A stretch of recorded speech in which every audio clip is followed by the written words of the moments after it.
কক্সবাজারের মাতারবাড়ি কয়লা বিদ্যুৎ কেন্দ্রের জন্য আমদানি করা কয়লার একটি চালানে বিপুল পরিমাণে মাটি পাওয়ার পর চালানটি ফিরিয়ে দিয়েছে কোল পাওয়ার জেনারেশন কোম্পানি লিমিটেড। এটি ৬৩,০০০ টন কয়লার চালান ছিল। চালান প্রত্যাখ্যানের সিদ্ধান্তের পর কয়লাবাহী জাহাজটিকে চট্টগ্রাম বন্দরের বহির্নোঙরে পাঠিয়ে দেওয়া হয়েছে।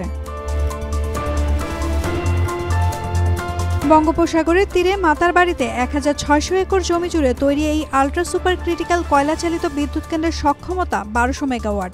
বিদ্যুৎ কেন্দ্রটির প্রথম ইউনিট বাণিজ্যিক উৎপাদনে আসে ২০২২ সালের ডিসেম্বরে। এরপর হয় ২০২৩ সালের আগস্টে উৎপাদনে আসা দ্বিতীয় ইউনিট।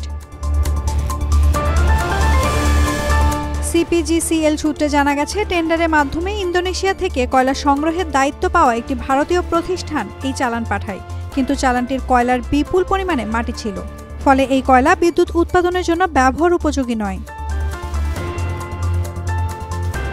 মাতারবাড়ি কয়লা ভিত্তিক বিদ্যুৎ কেন্দ্র প্রকল্পের নির্বাহী পরিচালক নাজমুল হক বলেন, আমরা চালানটি গ্রহণ করতে অস্বীকৃতি জানিয়েছি এবং শুক্রবার সরবরাহকারী প্রতিষ্ঠানকে অফিসিয়াল চিঠি দেওয়া হয়েছে। সিপিএর পতাকাবাহী এমভি ওরিয়েন্ট অর্কিড জাহাজে করে ওই কয়লা পরিবহন করা হয়েছিল। জাহাজটি ১৭ মার্চ মাতারবাড়ি চ্যানেলে প্রবেশ করে। জাহাজটি পরিচালনা করে মেঘনা গ্রুপ অফ কোম্পানিজ। এদিকে বন্দর কর্মকর্তারা জানিয়েছেন, চালানে অতিরিক্ত মাটি থাকায় কয়লা খালাসের জন্য ব্যবহৃত কনভেয়র বেল্ট বারবার বিকল হয়ে যাচ্ছিল।